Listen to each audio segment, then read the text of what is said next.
Welcome to selfdiscoveryradio.com, where the orchard of wisdom is just ready for picking. We celebrate your why, the journey that you've taken that inspires someone else. We support your services, we support your story. Come and be our guest, become a host, be an author with us. Come and see what we've got. Our next show is...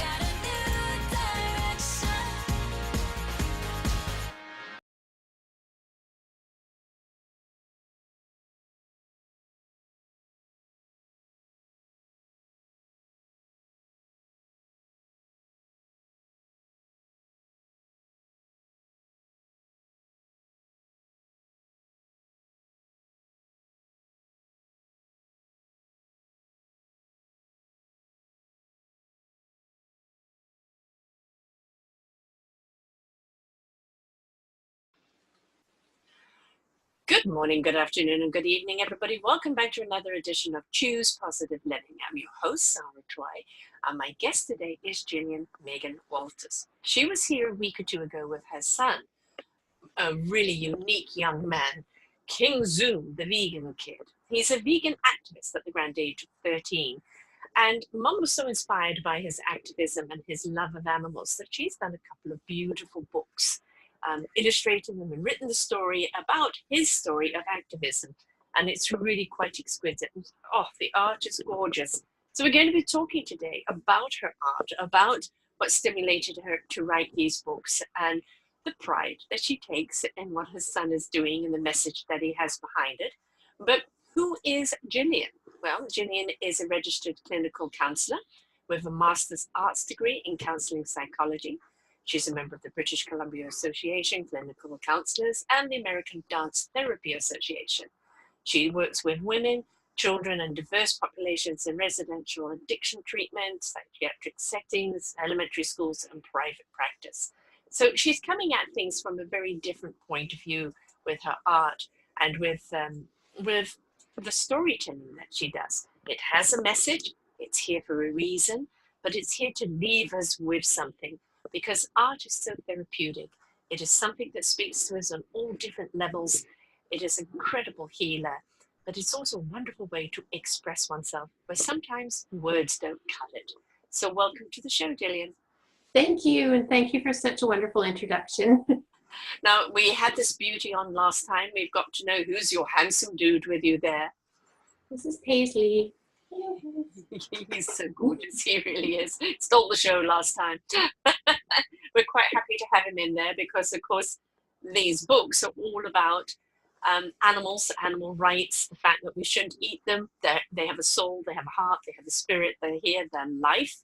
And so they're not here as a consumption. And so this was what was the driving force behind it, the veganism and the driving force behind the books that you're doing here. And of course, that little creature there right now is definitely one of those driving forces, isn't it? Exactly, and I was just thinking she's so healing. Like the more I stroke her, the less nervous I become. So, yeah, animals are very healing as well as art. Yes. Yes, and of course the art is behind you, which is you coming out of a lotus, is the one picture that we're seeing, the other one that you did of your King Zoom. And what inspired you to take the journey of art and psychology? Yeah, I was thinking about how to present that today. I really have to go way back. In my early years as a child, art and dance was my natural way of being.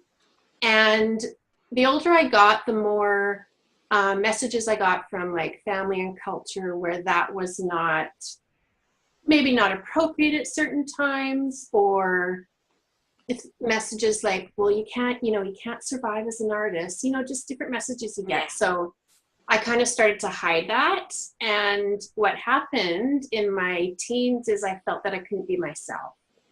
And so I turned to alcohol and drugs at an early age. And luckily enough, at an early age, I also went through treatment. I went through treatment when I was 21.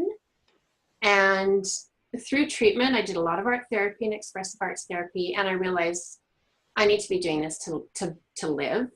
And because if I'm not exercising that most important part of me, then I'm not going to be a healthy person. Right. So that's that. And then I went back to university and did an art degree first in fine arts, and then I got my master's in psychology because I was really wanting to help women in addiction, and I wanted to use the arts to do that because I knew how important it was. And a lot of people can't express verbally. Like, I'm much better expressing myself through art than speaking. So I love people's journeys in life. You know, you were denied what made you who you are, which sent you through addiction, where you discovered what you're really meant to be doing, where you then went and got the tools and the degrees and everything to go back and help the people that are also struggling with who they're meant to be and what they're doing. And had you gone straight off and done the art, maybe you won't be on this path. Who knows what you'll be on? But, you know, I just love the way the universe kind of, you know, okay, I'm going to lead you here because this is where ultimately you're going to be, but you're going to be doing this and doing that. Yeah. And in the early years, it was, you know, the very early stage, it was this, why me? Why is this happening to me? And then later it was like, I am so glad this happened to me because I was able to connect to a spiritual place that I don't know if many people can unless they've gone through something very, very difficult. Yeah. The star of the show is leaving. Yeah. Well, he's giving his backside at the moment.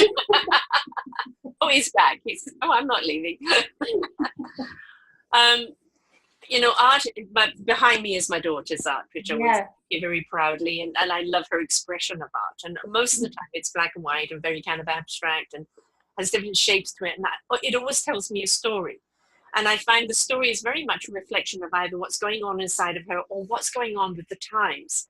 So art in therapy, especially for addiction, where sometimes people just don't know why they've gone down that road, you know, why they've got this addictive nature. It's not that they want to be, but they haven't found that expression. And art is a wonderful way of telling their story from the inside out, isn't it? Exactly. And I was reflecting on activism this morning. I'm writing another paper for a book, and I was kind of thinking it kind of goes along the same lines as it took me a long time to find out how to be the best activist I could be, because there's so many different things you can do as an activist. And when you first start, you think you have to do everything. You know, you need to be marching, you need to be standing on a street corner with a sign, you need to be doing all these things, and it takes a while to find out, okay, I just need to follow my passion as well. So I think that's where the books came in. Yeah. I wrote, actually, when Kingston was born, I was looking for books where his identity was reflected, and there was very little books I could find where, you know, there was little boys with brown skin and brown curly hair that were being activists. So that kind of, it started out that way. I started, the true story of the seal pup happened, and that led me to write the first book. And then because we homeschool, all this, he was doing a lot of activism on his own, and I was recording everything he was doing through photographs and video. And one day I decided, let's put this together in a book. And that is why the second book came. And actually, it's going to be the first in a series. I love that face. Yeah. What mother has not seen that face somewhere along the line, right? And all the pictures, illustrations in the book are from real life photographs. So that's him actually. That's usually how I create, is from a photograph that I've taken. Right. Yeah. Of course, we have the other star of the show here too. Yeah. Right. But I love the way that you've drawn it in. You haven't done it in the perfect portrait type way. You know, it captures everything that he is, and it captures, you know, what his spirit is about. And you know, you can almost see. You know how sometimes when you see animation in a movie, how it kind of looks like it's shimmering. You know, I'm kind of getting a shimmering effect when you look at the art, as if it's moving, which is really cool. Yeah, that's cool. I used pastels for this book. The previous book I did acrylic painting. I mean, look at that one. If that doesn't move you, right? You know, move you. Yeah. You know, I've actually changed the word activism because of the connotation that can be with it. to actionism. Mm-hmm. And, you know, what we're wanting to do is people to get into action, positive action. You know, we know that judging or damning people or trying to make them feel guilty of something, or, you know, is going to propel them away from something and not towards. And I think it's invitation, inspiration, and an ignition of their own consciousness and their own awareness, because most people just simply are unaware, aren't they? Yeah, it's totally true. Yeah. And if you can tell your story or tell his story and see the animals as he sees them, you know, as you say, you look at this picture, you know, and you look at the eyes, and it's like, how can you not see the soul in there? Right? And the story of her, is that Emily? This is Emily, yes. Yeah, the story behind her, she's quite a famous cow that was escaped slaughter, and for 40 nights and 40 days she was out in the woods, and everybody was trying to capture her to take her back to the slaughterhouse, and she ended up being rescued in the end. So it's a miracle. Like, I put the rescue stories in there because it's really hard to fathom billions of animals being exploited.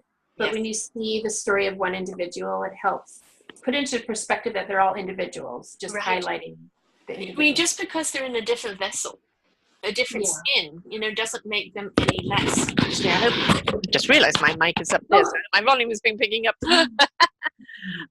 You know, they're just a different container. And I don't know why it is as adults or as humans, we think that we're superior to everything.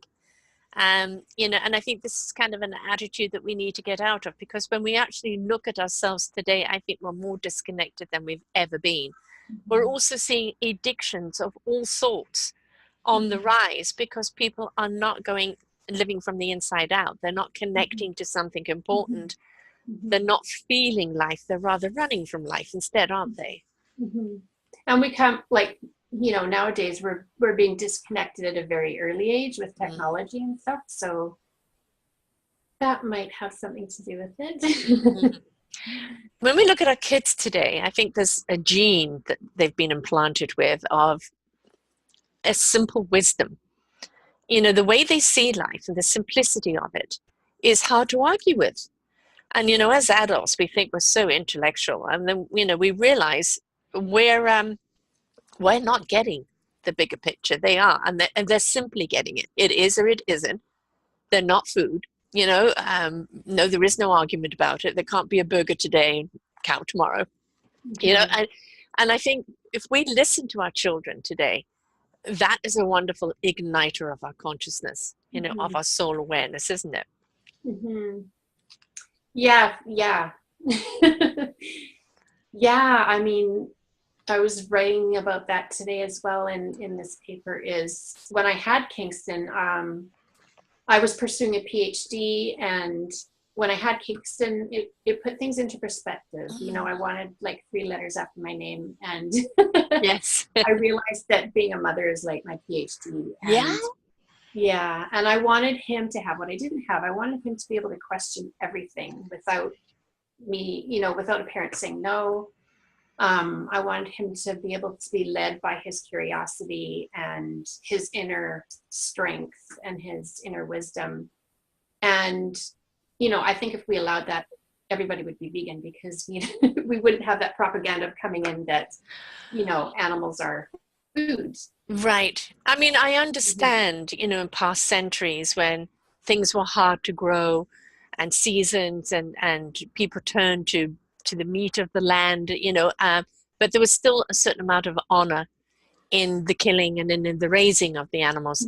It's really in the last 20, 30 years that we have now become manufacturers of animals, which is so morally wrong on every scale. There isn't one single box that it doesn't tick off on the wrong scale. And it's so utterly inhumane. But what people don't understand is while you're digging your teeth into that juicy hamburger, some poor terrifying animal was killed brutally for that, and you're actually eating that animal's fear and pain and terror, because it is going to genetically come into you with that, you know, that substance you're taking in, that vibration is transferred. And we're seeing such a rise today in people that are so utterly stressed or more fearful or more traumatized. And I see a correlation, but you as a therapist, do you? I've been saying that for a long time. If you're ingesting the flesh of an animal that's been tortured and abused and murdered, there's got to be a link there. Yeah. On some level that it's going to enter your body and have some ramifications. It changes the chemistry. Yeah. And your, whatever chemistry or hormone or whatever is going on in there is going to be raised. And you are going to partake of that. I'm not 100% vegan yet. I still love my cheeses. And yes, I know vegan cheese is great, but I'm still a little bit there. And I do eat eggs now and again, and occasionally fish. But, I really try to abstain from the meat. And I think it's a lot of people, when you talk about veganism, oh, I don't want to live on a lettuce leaf. But when we're looking at vegan today, even as opposed to 20 years ago, and all the incredible, manufacturing of foods, plant-based foods that are coming up, that we're seeing in the supermarket, we're seeing everywhere. Richard Branson coming out with the, vegan meat. And look at A&W with their vegan burger. They are completely out of it in BC. They can't get, the supplier was such a demand, they haven't been able to keep up with it. So the message is there. It's catching on at such a big level, isn't it? Mm-hmm. Yeah, and people are realizing that our planet needs us to stop consuming animals because it's destroying our planet. Yeah. And the fact of it is like with cattle manufacturing, so I'm not going to call it farming, the amount of water that it takes, the amount of grain that it takes to feed them could feed all the children in Africa, I think. I think it's methane gas or something that comes off there that's polluting and causing ozone problems. There is, again, no box there that is taking off and saying, yes, but it's beneficial. No, there isn't. Everything about it screams wrong on every level. Yeah, and you were saying, when you bite into that burger, you don't see the suffering. And I think there's a movement called the Save Movement. I don't know if you've heard about it, but people go and bear witness to the animals that are on the way to slaughter. And I've done that a few times, and I've found that connecting with an animal, like looking into the eyes, you see their soul. I mean, you see yourself reflected, and it's a lot of activists do it to get more people on board to bear witness, but also to re-energize their commitment, because once you see that, it's really hard to well, what you're looking at is this: the life of a pig in manufacturing of animals, as opposed to what it's really meant to be doing, playing in the mud, being a friend. And so many people now are taking them on as pets because they're actually beautiful pets, aren't they? Well, that's Penny, and she fell off a truck when she was really little, and she lives on the island. She lives at Rasta Sanctuary. Have you been to Rasta Sanctuary? No, I haven't. No, I'm still new to the islands. I'm still exploring. It's a great place to go. She's there, and I saw her a little while ago, and she's maybe quadruple the size of that. They do grow. Yes. Yes. And you've got to see one here, which, yes, when you look at all the netting of what's, we talk a great deal about the pollution of plastic in the ocean coming. That's another story. Eco Solutions, folks, we cover that. But when you're looking at the fishermen's nets and the dolphins and whales and the seals and everything else that it captures, and of course, let's not forget Japan and its slaughter of dolphins, which is, we are not in the dark ages. We are smarter. We do know better. What is our fear psychologically of acknowledging that what we have done is wrong and that we need to change our practices? I think change on every level is hard for people. Because you have to go inwards. You have to take a look at yourself and have some capacity for self-reflection. And it's a hard thing to do for a lot of people. And yeah, I think that's why. I mean, that's the reason why people really become addicted to things, isn't it? It's that it's a running away from oneself rather than embracing. I don't care who you are, you know, you can run as far and far and wide, you're always going to be with you. And if you make the connection from the inside out, you're going to be a much happier person than the constantly trying to run away from self. But that's, you know, with addiction, with many other forms, we're doing that all the time, aren't we? And addiction could be shopping, could be chocolate, doesn't have to be drugs, you know. Yeah. Yeah. Anytime you're searching for something to fill a void or to change your mood, yeah, that's time to think, I think I need some self-reflection here. Yes, yes. And then that's when to find your medium. For you, obviously, it's the art. And obviously, you know, Kensington's, you know, obviously his actionism and his passion and what he's doing, you know, is obviously a driving force for you. But just finding something either like art or music or maybe it's meditation or reading or in nature, but you've got to find what it is that brings you back to your center, don't you? Yeah. Yeah. Yeah. And that could be anything really.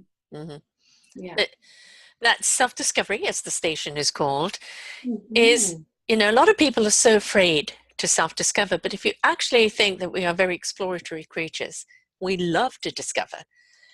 If we looked at it as our lives as an adventure of what could it be, who could I be, what could I stand for, who could I serve, instead of what can it give me, what can it do for me, I think we would actually, in that self-discovery, discover a lot more about what our purpose is and what we're here for, and discover things about ourselves that we truly like. Yeah, definitely. Yeah. When you support yourself in your unique way of expressing yourself, then that's giving self-love to yourself. Yeah. I decided to do a show on you know, the core values of ourselves, and you know, it took me a long time to discover my self-love. I was always listening to the exterior of what people wanted me to be and what I should be, without discovering who I really was and how happy I was just to be me. And I think we are looking at a lot of media, well, TV, expectations of what you've got to be, the latest bag you've got to have, the latest look you've got to have, how you've got to be there for everyone else at the expense of you, set of servitude. We need to change the message. Absolutely. And it's not an easy thing. It's a journey, right? We probably know that. Yes. Yeah. Definitely changing the messages, because we live in a society that's pushing all that commercial things that we need to have to feel better. So it's not easy to go up against that, but having a sense of community, other people that are doing the same thing as you, helps.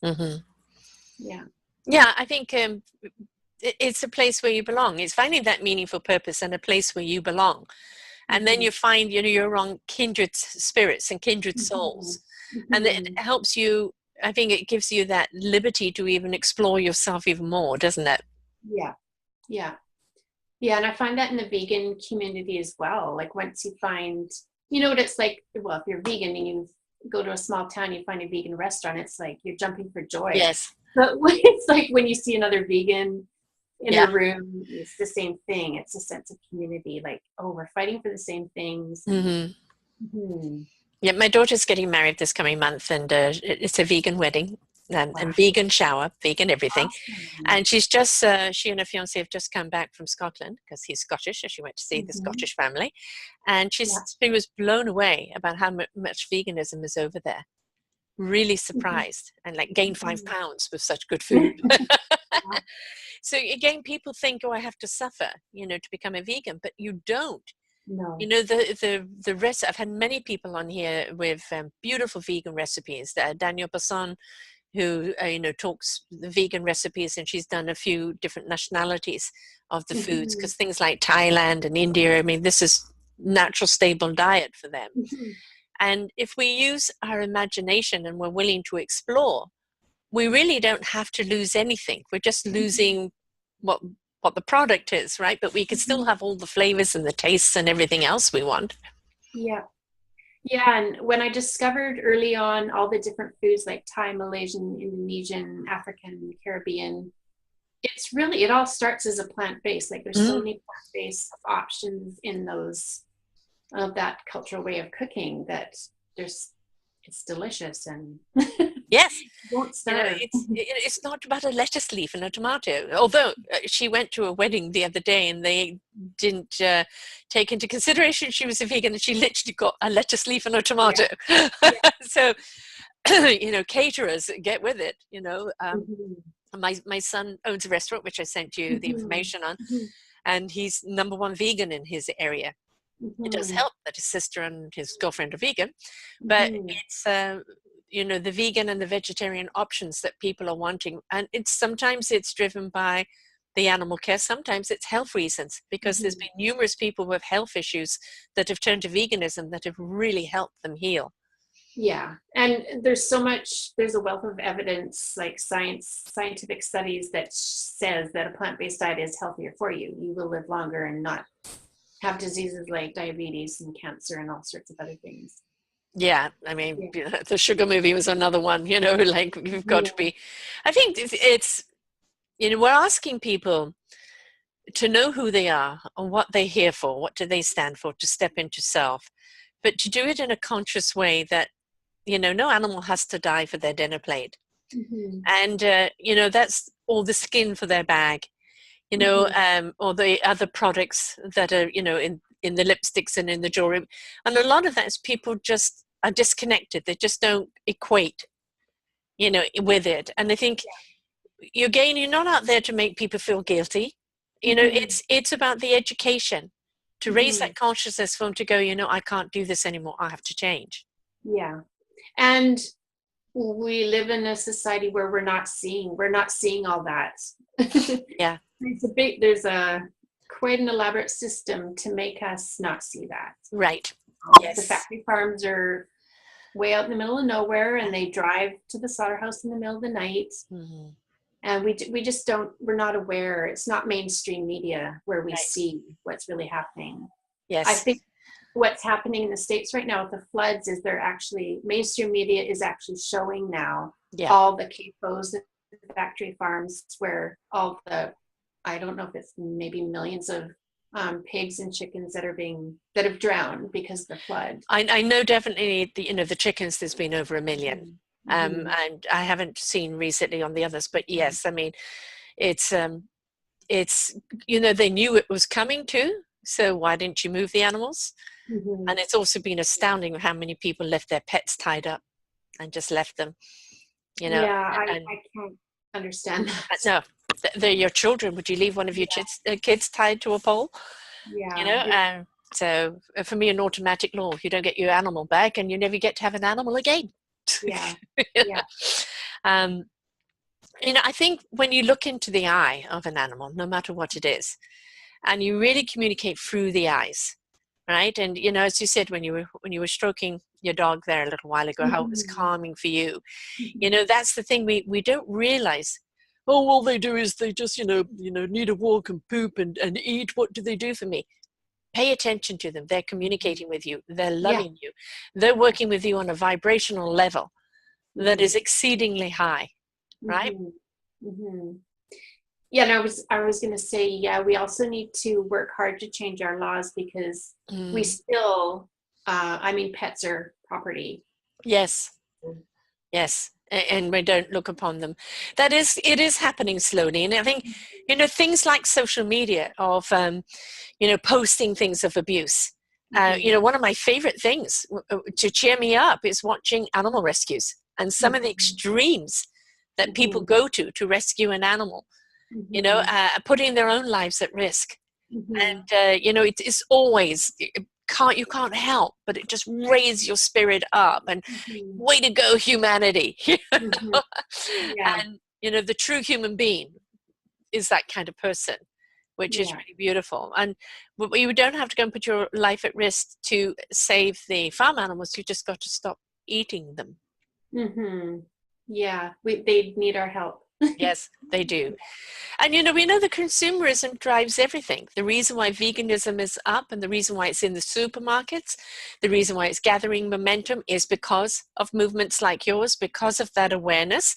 And the more we choose not to purchase, eventually the manufacturing will have to go up because the clientele isn't there. We have the power in our buying power.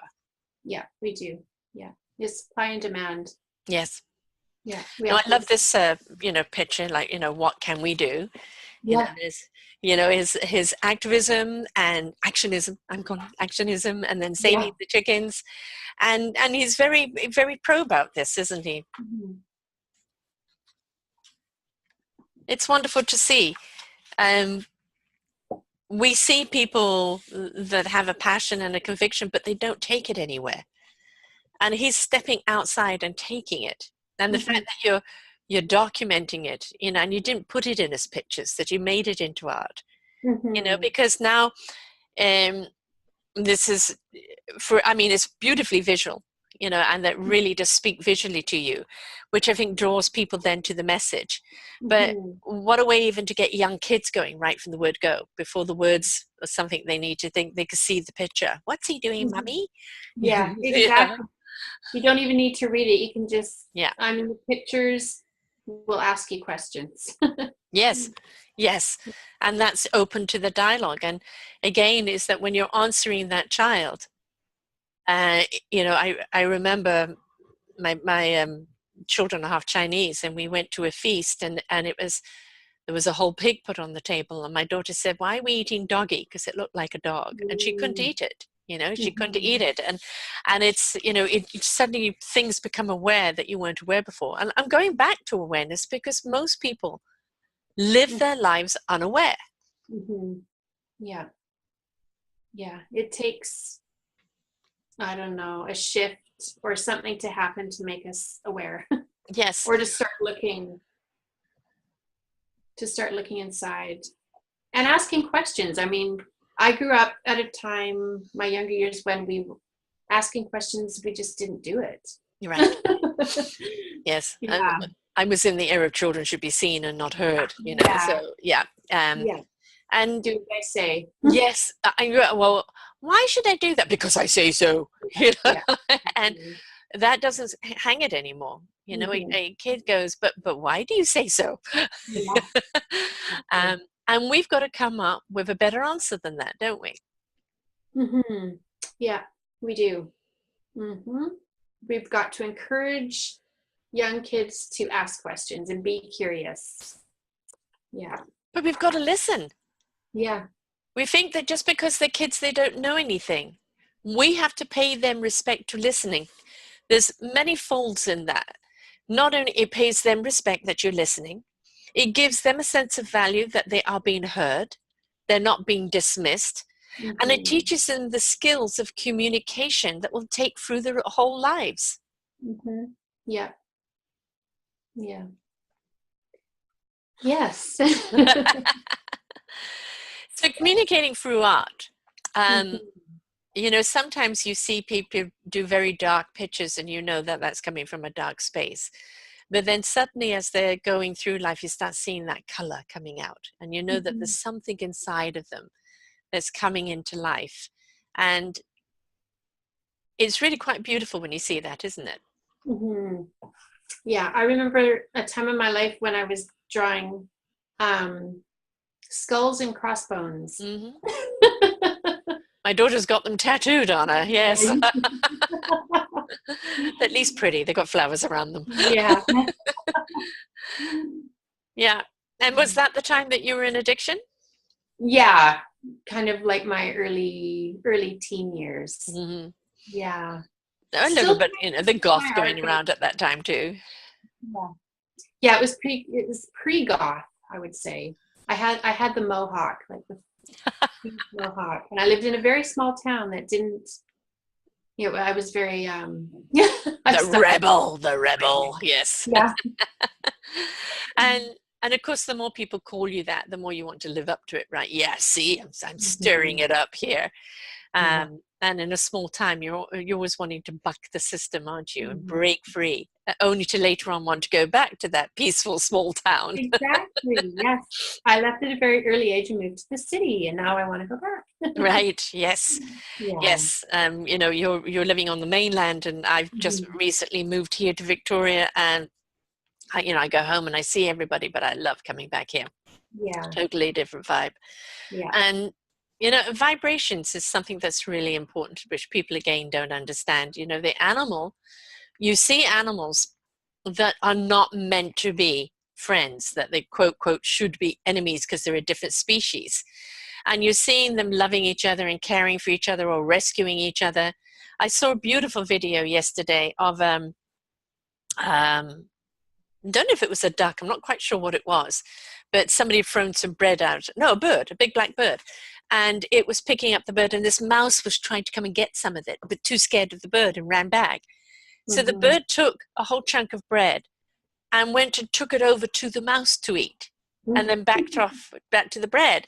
Now, if these two species can do that, if the bird can see the mouse needs the food, right, and be that compassionate, what's happening to us? Yeah, we need to take time to smell the roses. We need to take time to breathe, and like you said, bring it inwards. Yeah. And learn from nature, learn from those kind of observations of what animals are doing. Learn from our children who just see life totally differently in a far more harmonious way. And I think certainly stepping out of the expectation of that we're only going to be happy if we have the big house, the big car, the stressful job, this particular Armani suit or that latest look, that's slavery. Yeah. So how to talk about veganism is what you've got here, which sets up a whole conversation thing of how to introduce it. And again, because it's still a sensitive topic and people are going to be very guarding, you can't even mention the word, it's how do you talk about it? And I think it comes into expressing how you feel about it without, again, the judgment or the damnation on the other side. Yeah, you need to have like a sense of your own, like think about where you were. Yeah. As a pre-vegan. And then when you're talking with people, you got to think about where they are and relate to them on that level without the shame-based approach. Yeah. Well, so there's a page on there about kind of looking to see where people are at and how you can approach them. Tips for self-care? No, which one is that one? That is 25. Right. It's actually, I based this on the stages of change, which is you use in addiction treatment. So you engage with a person based on their stage of change and what they're willing to do at each place.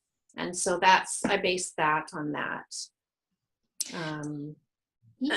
If a person loves animals, a cat or a dog, horse or something like that, and you go, look at the love you have for that animal, how does it make you feel? And now imagine it being a cow or a pig or a chicken, and there is no difference, it's just a different skin, but we place different value on them. And it's sometimes just that little ha-ha moment, isn't it? People don't need to be lectured, they just need to be inspired or ignited, which is really, really important. As I said, the vegan community is really growing worldwide, and we've still got a hell of a long way to go. But the more and more different foods and different supermarkets, come in with the cheeses and come in with the alternatives and the recipes, and that it changes everything, because now people are realizing they don't have to give up what they love. They're just changing, its source. But they also realize that in choosing that path and not being a part of the of the animal eating world, that I'm sure, you know, a lot of people go through the guilt, why didn't I do this sooner? Or, Mhm. you know, I'm sorry I ever did that, but you can't do it again.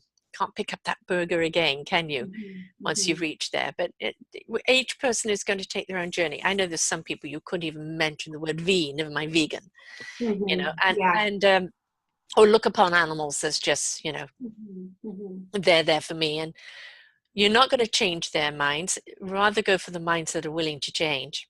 Mhm. And then Yeah. that, you know, that momentum will grow completely. Mhm. Are you still doing your therapy practice for the art? No, no, I'm not, but I'm looking at getting back into it. I've been focusing on the books the last few years. Well, I was wanted to say something about lost it again. Well, is it about the animals? Is it about the Uh, foods? it was about, oh yeah, it was about veganism is the social justice movement of our time, I believe. Mm-hmm. And what you discover when you really start looking at it is there's systems of oppression that interconnect, right? And so if you think about, I mean, veganism isn't just plant-based diet. It's an ethical reasons why one needs to go vegan, but also like the CAFCOs and the factory farms are put in places where usually places where not affluent Mm-hmm. areas.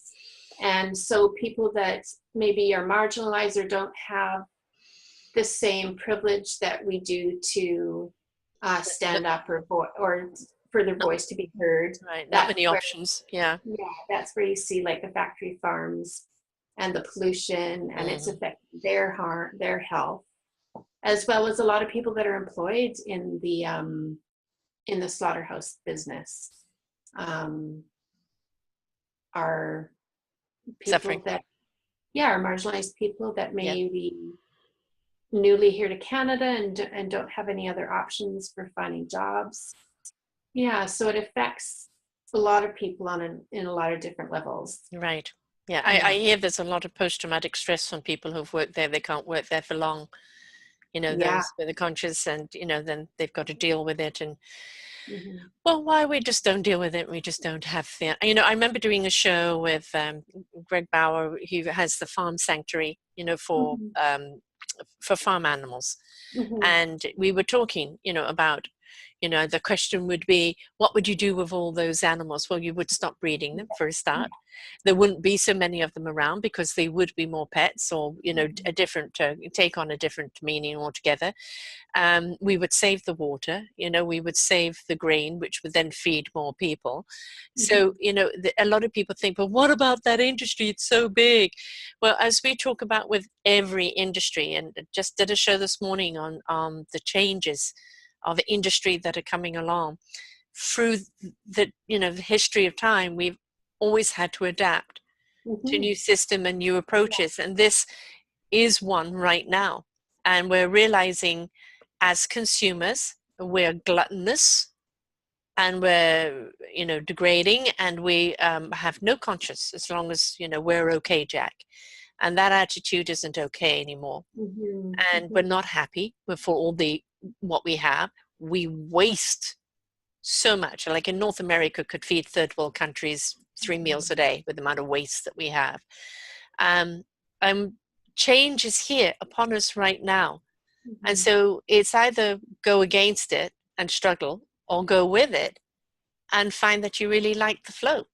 Hmm. And with all the changes in my life that have been very difficult, something beautiful has happened out of those Yeah. changes. So, and I think, you know, with animal agriculture, there's alternatives, there's Mm. better alternatives, Yes. and probably more lucrative alternatives if Yes. they start going plant-based. So, Yeah. yeah, Yeah. yeah. And you know, there's so many things out there, you know, that if you want the mimic of meat, you can. You know, I Mhm. actually quite happy just eat my abundance of vegetables. I have about 6 or 8 Mhm. tonight, and don't take away my mushrooms because they kind of got the meat texture, you know, which Yeah, right. you like. And when you put all those flavors of veggies together, and you know, and you're creative, it's really quite incredible what you can eat. And you know, the cashew based things, the cauliflower based things, you know, the macaroni cheese, vegan, you know, all of these things are really great. You think, well, how can you have that without real cheese? Try it. Mhm. I have Mhm. fish and chips with my daughter without realizing I was not eating real fish. You Right. know? So Yeah. it's all very, it's here, it's in the Mhm. mind. So we've got to change the mind, and then we'll start changing the Mhm. practices, right? Right. Right. So Yeah. what's next for the two of you, for our King Zoom, We're going, and for you? yeah, we're going to go on a speaking book tour. We're going to come to the island. I'm not sure exactly when, probably a little bit before the winter season, Mm-hmm. and go up to the Okanagan as well. Mm-hmm. And the other book is Have you got it? semi, Have you got it with you? well, I've got this one, but I don't have The seal one. no, I don't have it in front of me. Oh, we've got it No, here the on the next one computer. after this it's in the works. A Oh, lot of great. it's up, but Right, ready to there's, be downloaded. yeah. And you know, the thing is, you know, this makes a great gift. It really Mhm. makes. We've got Christmas coming up, right? Mhm. Even a Thanksgiving gift. You know, And everybody knows a vegan. yeah.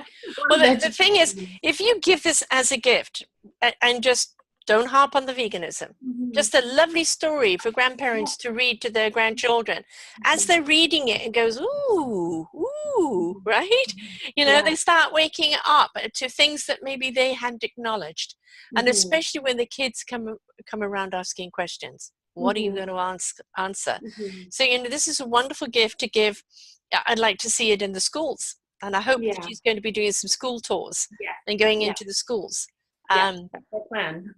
because who's going to really change the world are the children, Mhm. right? Yeah. They're going to demand that we change. You know, they're going to demand that we stop the practices that we do. And so, you know, the more we empower them right now, the more they're part of that change. And we're just not going to see, I think, in the next well, and we're talking about the 10-year-olds and something today, so give them another 10 years to get, you know, everything in.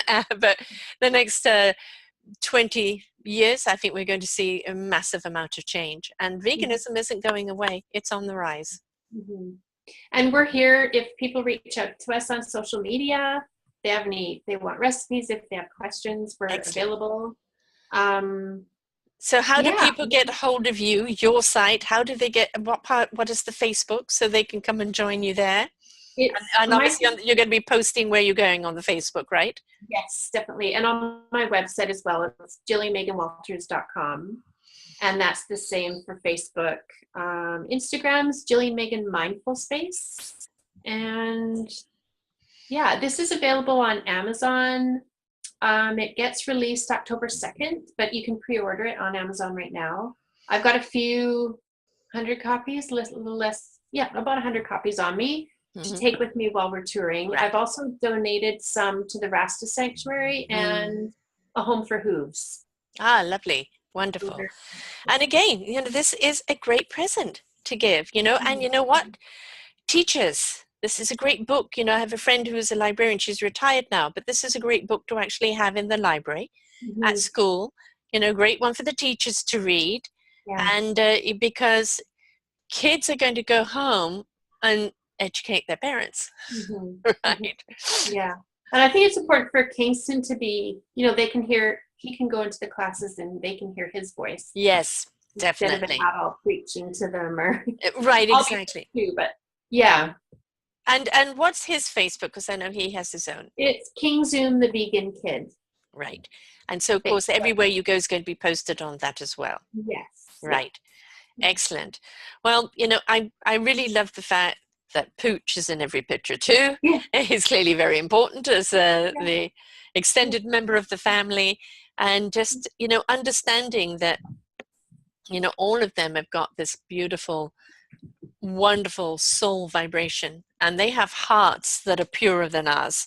And I think, you know, a little purification of our hearts and souls right now is definitely in play. Hello, beautiful. You are so handsome. You've got such beautiful features. You really does. Is he going with you? Cuddle bug. Cuddle bug. Yeah. Going with you on tour? Yeah. Yeah. Yeah. She goes everywhere with us. She's got major anxiety. Right. Well, the anxiety's been apart from you. That's the, you know, she's got a job to do, right? It's between, you know, between you and Zoom. It's, you know, she's got a job to do and she wants to be with you and protect you. So, yeah. Yes, we're talking about you and you know it. Again, whether this is a dog or whether it's a cow, look into the face and then ask yourself, right? Yeah. That would be my takeaway message, is to see, step out of your comfort zone. Yeah. Maybe attend a save vigil or other forms of activism, get to know other people in the community. We're very welcoming. Right. And the other thing is, you know, if you see something in the supermarket or in the stores and things that is vegan, how about giving it a try? And how about even going vegan 2 days a week and then escalating it? You know, nobody says you have to go cold turkey. You know, be good if you could, but if you can't, you know, I'm still a little bit of that school, and just work it up to being a 90%er, and then you'll flip over to 100%er. So, if, you know, that, and try the recipes, because nobody's denying you good food. In fact, you're actually going to be tasting better food. Right. Yeah. That's for sure. Yes. Yes. Veggies are wonderful. Stop giving them a bad rap. Well, this is wonderful. So it's GillianMeganWalters.com. Yes. And the same on Facebook. Yes. And then on Facebook, it's King Zoom the Vegan Kid. Yes. And so all of where you're going is going to be posted there. Please take a look, folks. Come out to wherever they're going to be. Take a listen to him. He's quite inspiring. Pick up a book. You know, if you could say, oh, I'm just buying it for the grandkids, fine. Have a look at it first before you go and give it over. And just want you to wake up a bit. Wake up a bit. And for whatever reason, be it your health, be it the consciousness, be it you want to be part of this, you know, actionism of making a difference in the world, whatever the reason is, you can do it slowly. You don't have to make a big loud noise about it. Just start integrating it into your life for the right reasons and give it a chance, because you really will see how it works and see what art does. You know, this is an artist book for sure. It's got a message, but it's not just the words, it's the art itself that is the invitation. Thanks. And on the topic of food, Kingston has a YouTube channel, and he likes to make smoothies and stuff. Well, last night he made creme brulee, vegan. Wow, so that's one of my favorites. I got to watch that. Yeah. Right, you know, so, you know, move over these chefs, you know, King Zoom's coming in. He's going to move over Gordon Ramsay. But if that's the thing is, you know, I don't know what to do. I don't know how to make it. Well, watch the YouTubes and see for yourself. Give it a try. Step out of the comfort zone. Be versatile. Be willing to explore. And you'll see that step by step will suddenly become leaps. You're right? And that's, nobody's pushing you off the cliff here. We're asking you just to take the steps forward. And you can veganize anything. Yeah. Yeah. Absolutely anything. Yeah, exactly. Well, thank you so much for being here with us today and sharing. And, you know, and I wish the three of you good luck on the tour there. And I really do, you know, folks, please, seriously, you know, get this book out as a gift to your children, to your grandchildren, to your teacher, for the classroom, you know, to whoever. You know, it's a wonderful book to go and give out. And you could be doing, oh, isn't it beautifully illustrated? It's all about animals. You know, you don't even have to mention vegan. Let them discover, right? So it's just a beautiful book to give and start the conversation, because you're in actionism right now. You've done the book, you're going on the tour, with the YouTubes and everything else, you're doing it. It's action. And that's all you're asking other people to do, is step into action. Take action. Yeah, exactly. Yeah. Thank you. Thank you very much. Thank you so And much. yeah, bye, sweetheart. And adorable. I miss a dog. So you remember, folks, this is not a force. This is not a judgment call. This is not an anger thing at you. It's an invitation. Just take a try. Look at his YouTubes. Get this book. Start the conversation, and just be willing to explore and step out of your ignorance, maybe your arrogance, and most certainly your comfort zone, because we are the consciousness and we're the ones that have to change. So thank you, Gillian. Thanks, Sara. And until next time, folks, bye for now. Bye. For more wonderful shows like this, please go to selfdiscoveryradio.com, podcasts, and see our lineup. And if you wish to support us, we have a funded button. Please stay tuned for our next show.